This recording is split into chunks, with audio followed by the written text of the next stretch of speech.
Eclesiastes, capítulo de número 3. Tudo tem seu tempo determinado, e há tempo para todo o propósito debaixo do céu.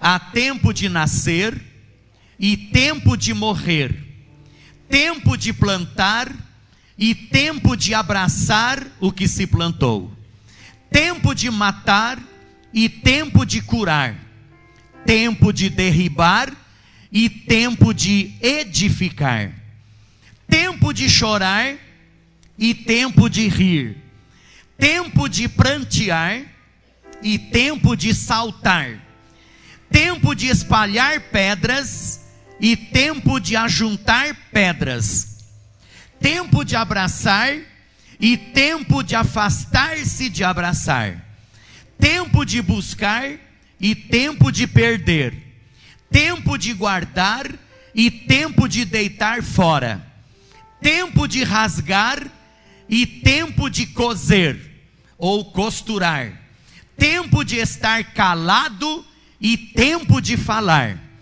tempo de amar e tempo de aborrecer, tempo de guerra e tempo de paz. Vocês viram aí quantas vezes apareceu a palavra tempo? Cerca de 30 vezes a palavra tempo apareceu só nesse texto aí que nós acabamos de ler. Irmãos, esse texto foi escrito pelo sábio Salomão, que é o escritor de Eclesiastes, capítulo de número 3. Salomão, ele escreveu essa porção da palavra cerca de mais ou menos 935 anos antes de Cristo. 935 anos, foi essa época mais ou menos que viveu o grande sábio rei Salomão. Irmãos, e quando ele escreve sobre esse texto, e quando ele fala aqui sobre o tempo, tempo de amar, tempo de se afastar, tempo de chorar, tempo de sorrir, tempo de plantar, tempo de colher, tempo de rasgar, tempo de costurar, tempo disso, tempo daquilo. Irmãos, por que será que Salomão escreveu isso? Irmãos, Salomão escreveu isso para que as gerações futuras, como nós que estamos aqui hoje, nós saibamos aproveitar o nosso tempo diante de Deus. Ele não escreveu isso aqui apenas simplesmente por escrever. Ele escreveu para que nós saibamos aproveitar o tempo que Deus está colocando diante de nós. E nós precisamos aproveitar esse tempo de uma forma sábia, de uma forma maravilhosa e de uma forma agradável à vontade do nosso Senhor. Porque quantas pessoas muitas vezes ficam amarguradas porque não souberam aproveitar o tempo? Quantas pessoas ficam tristes porque não souberam aproveitar o tempo? Quantas pessoas morrem porque não souberam, ou já morreram porque não souberam aproveitar o tempo? Quantas pessoas que se colocaram em situações difíceis porque não souberam prestar atenção no tempo? Quantas pessoas se colocaram em situações enrascadas, situações difíceis, porque não souberam discernir o tempo? Amém, irmãos? Então o tempo é algo, assim, podemos dizer assim, importantíssimo diante de Deus. Então, quando Salomão escreve aqui, tudo tem o seu tempo determinado, ele está querendo dizer também no sentido de época.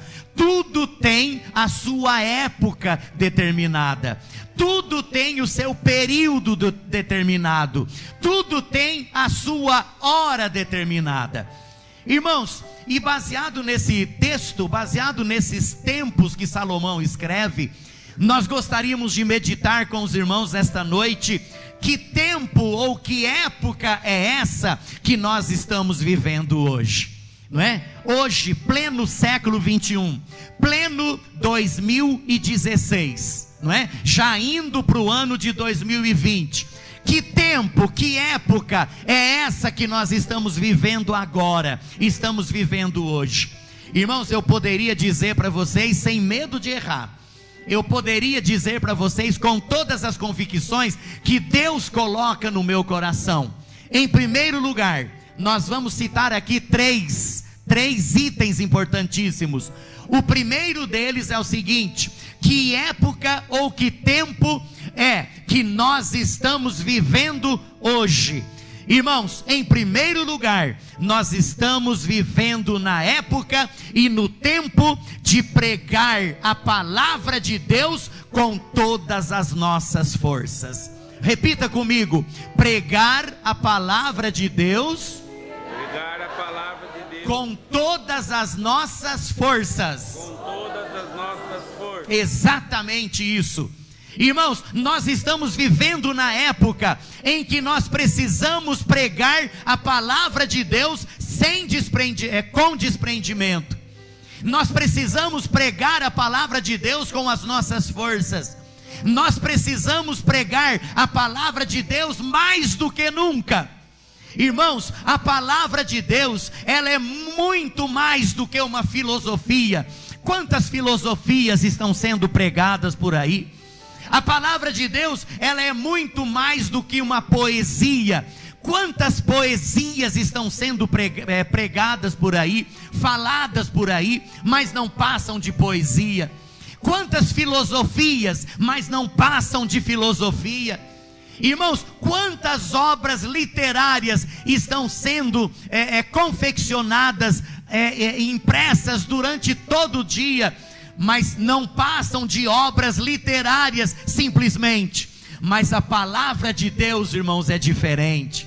A palavra de Deus, ela vem da parte de Deus. É algo extraordinário, é algo maravilhoso, e é algo que realmente transforma a vida do homem. Amém ou não amém? Então nós estamos vivendo, irmãos, hoje, na época de pregarmos a palavra de Deus com toda a força que nós temos no nosso coração. Irmãos queridos, a palavra do homem, ela traz vaidade. A palavra do homem, ela traz tristeza. A palavra do homem, ela traz discriminação. A palavra do homem, ela traz descrédito. A palavra do homem, ela traz escândalo. A palavra do homem, ela traz incompreensão. A palavra do homem traz heresia, traz desunião. Mas a palavra de Deus, ela traz vida, ela traz paz, ela traz alegria, ela traz união, ela traz amor, ela traz poder e ela traz transformação de vida. Louvado seja o nome do Senhor. Então, irmãos, nós precisamos pregar. Nós não estamos na época de ficar com as nossas bocas fechadas. Quantas pessoas estão aí com a sua boca fechada? Nós não estamos na época, irmãos, de estarmos com a nossa boca fechada. Nós estamos na época de pregar a palavra. A palavra de Deus, irmãos, ela é inspirada, ela é vivificante, ela é eterna, ela é fiel e ela é poderosa. Não foi à toa que Paulo, quando escreveu aos Romanos, no capítulo 1 e no versículo 16, Paulo escreve a seguinte mensagem: porque não me envergonho do evangelho. Preste atenção: não me envergonho do evangelho de Cristo, pois é o poder de Deus. Olha aqui, é o poder de Deus para a salvação de todo aquele que crê, primeiro do judeu e também do grego. Não me envergonho do evangelho. Por quê? Porque o evangelho é o poder de Deus. Então, irmãos, quando nós estamos abrindo a nossa boca para pregar a palavra de Deus para alguém, estão sendo lançadas palavras de poder, estão sendo lançadas palavras de autoridade. É por isso que as vidas são transformadas e o nome do Senhor Jesus é glorificado. Irmãos, a palavra de Deus é o último recurso para a solução dos problemas do homem. Quem crê nisso, diga amém. Amém. Irmãos, a palavra de Deus, é a última solução para os problemas do homem. Não existe solução para os problemas do homem. Não existe solução para os problemas que o mundo vive nos dias de hoje. Não existe uma outra solução para a sociedade que nós vivemos hoje. Não existe solução em outros lugares. Irmãos, a solução está na palavra de Deus.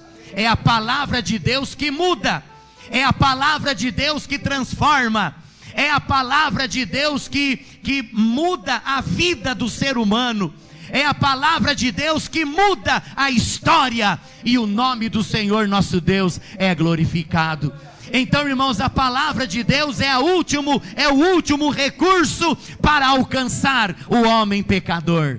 Lá em Mateus, no capítulo 24 e no versículo 14 diz assim: este evangelho do reino será pregado em todo o mundo, em testemunho a todas as gentes, e então virá o fim.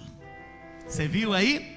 E este evangelho do reino será pregado em todo o mundo, em testemunho a todas as gentes, e então virá o fim. Então, irmãos, quem crê que nós estamos próximos do fim? Levanta a sua mão. Quem crê que Jesus vai voltar muito breve para buscar a sua igreja? Levanta a sua mão.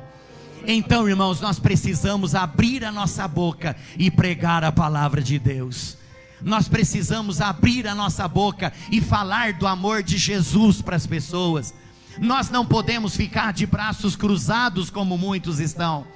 Nós não podemos ficar com a nossa boca fechada como muitos estão. Nós precisamos abrir a boca e pregar essa palavra, falar de Jesus para as pessoas, e eu tenho certeza que o nome dele será glorificado. Mas, irmãos, que tempo é esse que nós estamos vivendo hoje? Que época é essa que nós estamos vivendo hoje? Irmãos, em segundo lugar, é tempo do povo se entregar a Jesus. Se nós estamos vivendo na época de pregar a palavra, o povo está vivendo na época de se entregar a Jesus de todo o seu coração, corpo, alma e espírito, todo o nosso ser na presença de Deus. Irmãos amados, a igreja tem o dever de pregar, e o homem tem o dever de se entregar a Jesus antes que seja tarde demais. Irmãos, quando eu estava estudando essa palavra, eu estava vendo uma coisa interessante, uma coisa maravilhosa. Jesus pregou a palavra. O próprio Jesus foi exemplo para nós de um pregador da palavra. Por onde ele passava, ele ia pregando. Perto dos rios, perto dos mares, perto das cidades, perto das aldeias, perto das cidadinhas pequenas. Irmãos, quantas vezes Jesus fez do barquinho o seu púlpito? A multidão estava à beira, estava na praia, e Jesus ali no seu barquinho, como se fosse um púlpito, pregando a palavra para o povo. Jesus pregou a palavra. Os apóstolos pregavam a palavra, e hoje é o tempo oportuno de pregar a palavra e de se entregar a Jesus antes que seja tarde demais. Quem aqui um dia se entregou a Jesus? Abriu o coração para Jesus? Eu também fiz isso. Lá em Atos do capítulo 8, Atos capítulo 8, e o versículo 1 e o versículo 4 diz assim: e fez-se naquele dia grande perseguição. Olha, irmãos queridos, uma coisa interessante que aconteceu lá na igreja primitiva. Atos 8, 1 e 4. E fez-se naquele dia grande perseguição contra a igreja que estava em Jerusalém. E todos foram dispersos pelas terras da Judeia, de Samaria, exceto os apóstolos que ficaram por ali, mas os outros todos saíram dispersos por causa da perseguição. mas os que andavam dispersos iam por toda parte anunciando a palavra. Olha, pastor Zé Roberto, que coisa interessante. Houve uma perseguição muito grande ali em Jerusalém. Os cristãos sendo perseguidos por amor a Jesus, alguns até sendo mortos por amor a Jesus.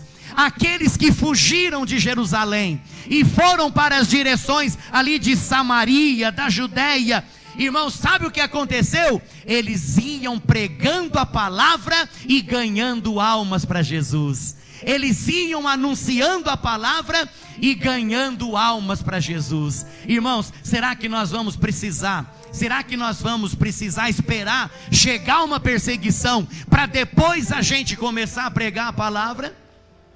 Ou será que nós já podemos começar a pregar a palavra desde hoje? Desde já. Lá, irmãos, em Mateus capítulo, em Atos, né? Em Atos capítulo 8, irmãos, nós vemos que após uma perseguição, eles saíram pregando. Será que vai precisar vir uma perseguição para que a igreja saia de dentro das quatro paredes e saia pregando a palavra em todos os cantos da cidade de Assis? Eu espero que não, irmãos. Eu espero que não. Que nós aproveitemos o tempo hoje para falar de Jesus, para anunciar a sua palavra enquanto é tempo. Amém, irmãos? Olha aqui, ó. O povo, irmãos, está sedento por uma vida transformada. Alguns até se oferecem para aceitar a Jesus como Salvador. Eu contei para vocês aqui a experiência de um jovem, uma experiência verídica. Não estou inventando isso aqui não. Irmãos, a experiência daquele moço que pertencia a uma determinada igreja. Ele era membro de uma determinada igreja. Irmãos, e ele nunca falou de Jesus para o seu patrão. Nunca abriu a sua boca para falar de Jesus do seu patrão, para pregar a palavra para o seu patrão. Irmãos, um dia aquele jovem estava na igreja, num determinado culto, ali na sua igreja, estava ali levantando a mão, glorificando a Deus, cantando tal. De repente ele olha para o lado assim, ele vê o patrão dele sentado numa outra cadeira ali do outro lado. Quando ele olhou assim, ele falou: não acredito que é o meu patrão que está sentado ali. Irmãos, e de repente, aí ele foi lá, cumprimentou o patrão, desejou as boas-vindas e tal. Quando foi no outro dia, na segunda-feira, isso foi no domingo, quando foi na segunda-feira, o patrão chegou para ele e disse assim: muito bem, fulano de tal, você, um servo de Deus, você já tendo Jesus no seu coração, você nunca falou para mim desse Jesus. Eu passando por problemas na minha vida, eu passando por dificuldades, quase dando um fim na minha própria vida, quase que eu fiz isso esses dias atrás. E você aqui na empresa, trabalhando junto aqui na minha empresa, e você nunca me falou de Jesus, você nunca abriu a boca, você nunca nem me convidou para ir lá na sua igreja assistir ou participar de um culto junto com você. Irmãos, aquele jovem pediu desculpa para aquele homem, aquele jovem chorou naquele momento, pediu perdão. E irmãos, e ele se arrependeu, e a partir daquele dia, ele começou a falar de Jesus para todos os funcionários que trabalhavam naquela empresa. Irmãos, as pessoas estão sedentas de ouvir a palavra. As pessoas estão sedentas de ouvir a palavra. Irmãos, o povo está sedento por uma vida transformada. Irmãos amados, as pessoas estão aprisionadas.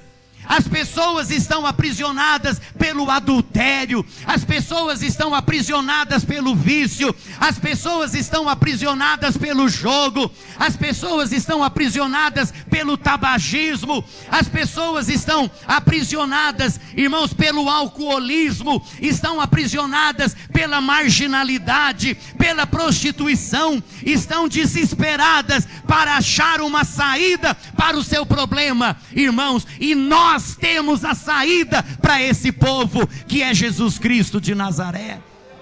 E muitas vezes nós estamos com a nossa boca fechada.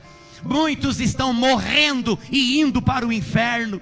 Irmãos, neste exato momento, quantas pessoas morreram e não tiveram a oportunidade de se entregar a Jesus e foram para o inferno? Por quê? Porque eu e você, nós estamos com a nossa boca fechada.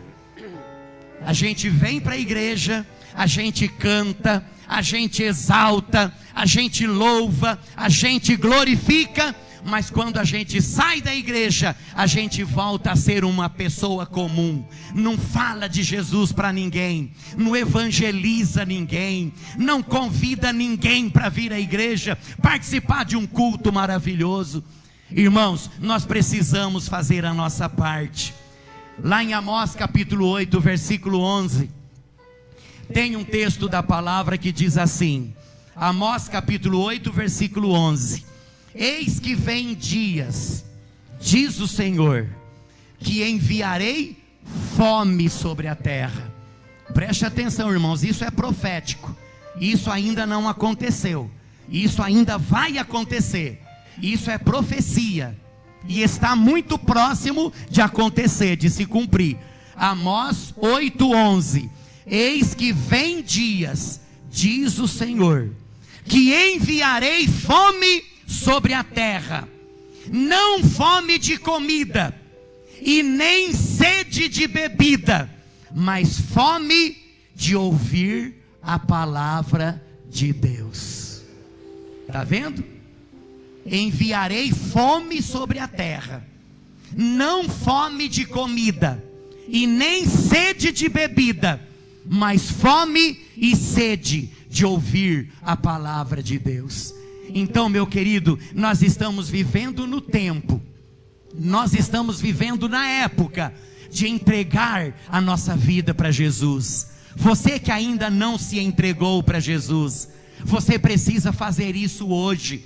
Vai vir um tempo em que você vai querer ouvir a palavra, mas a palavra não estará sendo pregada mais. Irmãos, chegará um tempo em que as pessoas procurarão as igrejas e as igrejas estarão de portas fechadas. Chegará um tempo em que as pessoas correrão desesperadamente atrás dos obreiros, atrás das obreiras, para ouvir uma palavra de transformação, mas não vão conseguir mais. Sabe por quê? Porque a igreja já foi arrebatada. A igreja não estará aqui mais. A igreja estará com o Senhor Jesus. Oh glória, te caramachu de cantarabaias. Irmãos amados, aproveite o tempo. Você está vivo, você está aqui. Não deixe para amanhã. Entregue a sua vida para Jesus agora.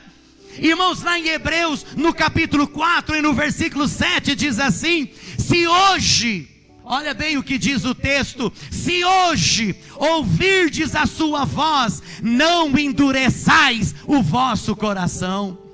Irmãos, o texto bíblico de Hebreus 4:7 não está dizendo se amanhã ouvirdes a sua voz, se depois de amanhã ouvirdes a sua voz, se na semana que vem ouvirdes a sua voz. Não, está dizendo se hoje. Irmãos, para Deus não existe amanhã e nem depois da manhã. Irmãos, o nosso Deus é o Deus do já. O nosso Deus é o Deus de agora. E hoje Ele está mostrando a solução para o seu problema.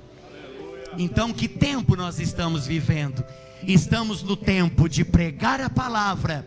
Nós que já temos a experiência com Jesus, pregar a palavra. E aqueles que ainda não se entregaram para Jesus, este é o tempo de você abrir o seu coração e sair daqui uma vida transformada na presença de Deus. Mas irmãos, em último lugar, em terceiro lugar, que tempo é esse que nós estamos vivendo? É tempo de pregar, é tempo de se entregar a Jesus. E em terceiro lugar, é tempo de dar testemunho das vidas transformadas pela palavra. Esse é o tempo que nós estamos vivendo hoje.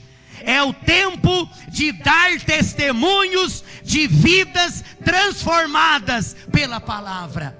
Irmãos, nós temos na Bíblia quantos exemplos de homens que foram salvos e tiveram uma vida transformada. Isso falando de Bíblia.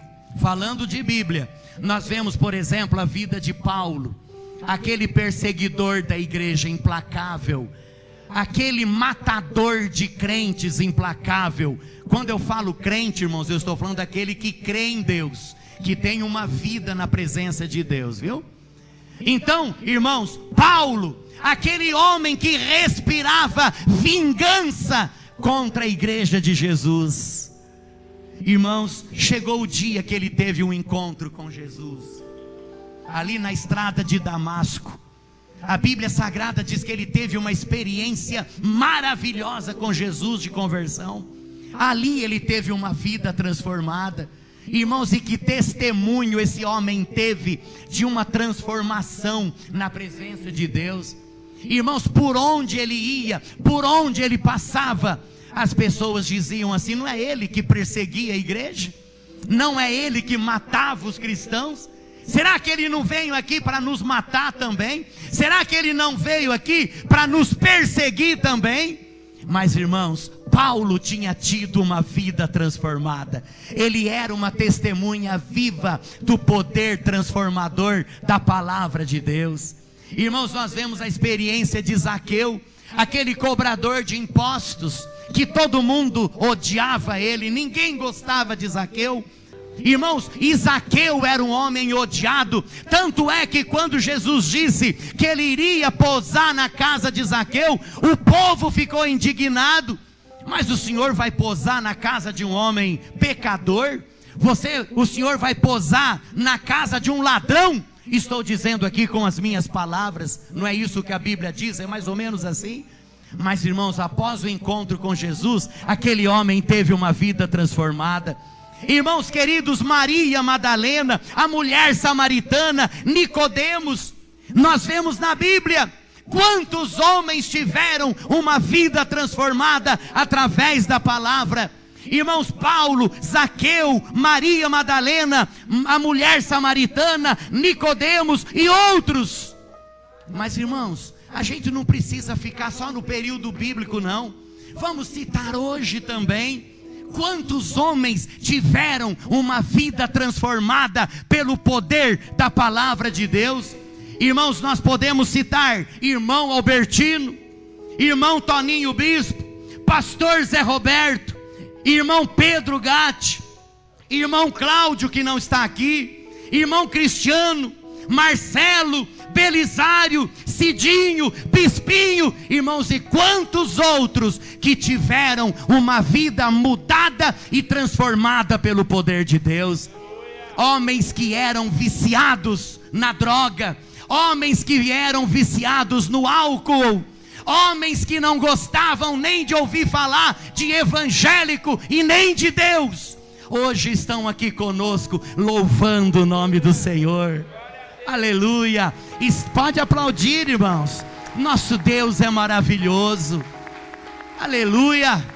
Estão aqui transformados, abençoados, mudados, né, Orlando? Com uma vida totalmente nova na presença de Deus. Então, irmãos, não é só Paulo, não é só Zaqueu, não é só Maria Madalena, não. Ainda hoje a palavra de Deus continua mudando a vida das pessoas. E essas vidas são testemunhas daquilo que Deus pode fazer na vida de cada um. Então, irmãos, nós estamos vivendo no tempo, nós estamos vivendo na época de dar testemunho das vidas transformadas. E as pessoas, irmãos, quando vêm, as pessoas dizem assim: se Deus transformou ele, pode transformar a mim também.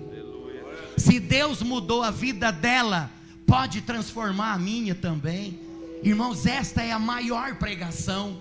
O testemunho de vida transformada é a maior pregação que pode existir. Porque muitos pregam, mas não vivem.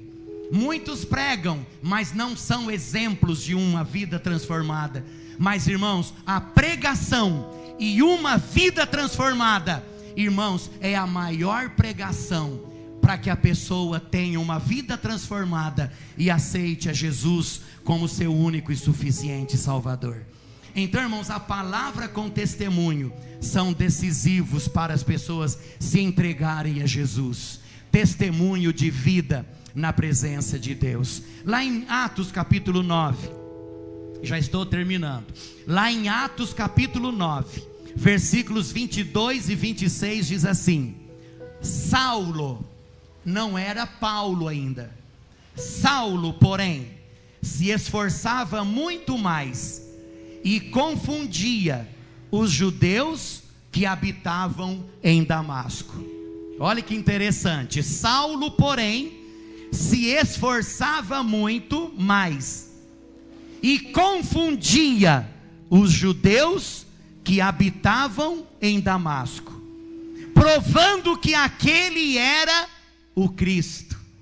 Irmãos, Paulo, ele tentava mostrar para as pessoas que ele havia mudado de vida, que ele havia sido transformado, mas as pessoas não acreditavam nisso. A transformação era muito radical, era algo assim fenomenal.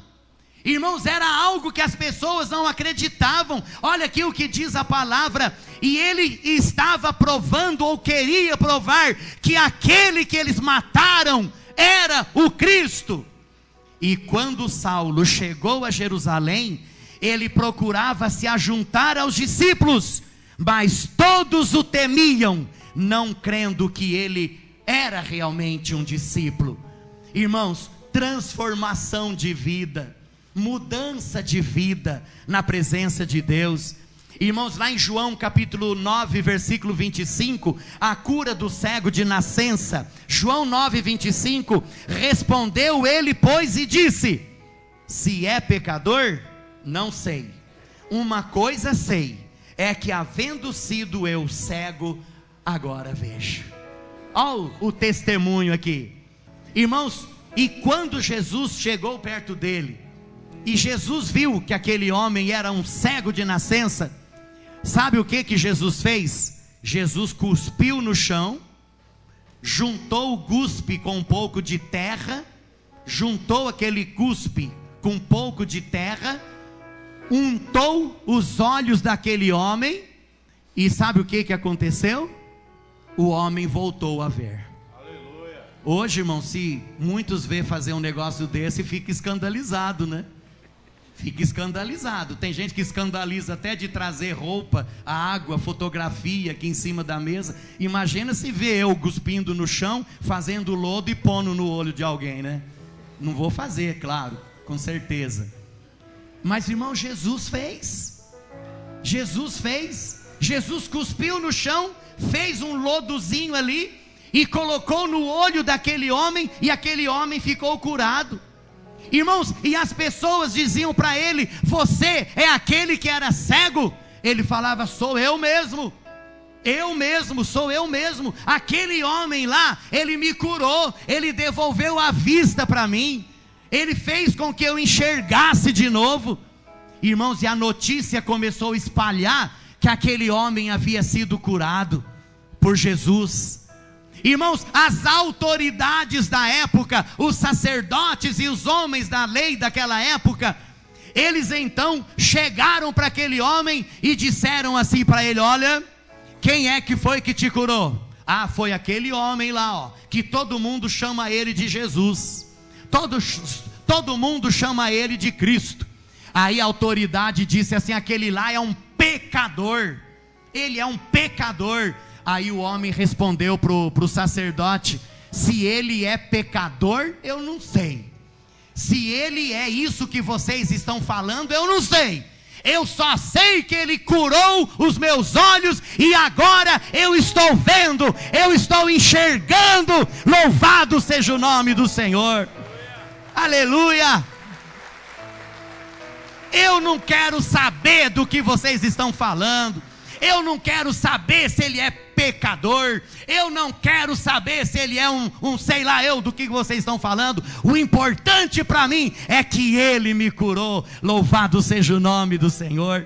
Olha aqui o que diz o texto, João 9:25. Respondeu ele, pois, e disse: se é pecador, eu não sei, mas uma coisa eu sei, e é que, havendo sido eu cego, agora eu vejo. Aleluia. Louvado seja o nome do Senhor. É o testemunho, irmãos. Nós estamos vivendo na época de dar testemunho do que Deus fez na nossa vida. As pessoas precisam ouvir aquilo que Deus fez na nossa vida. Irmãos, as pessoas precisam ter ciência do que Deus pode fazer na vida de uma pessoa. E se Ele transformou a um, Ele pode transformar o outro e dar uma vida nova. Louvado seja o nome do Senhor.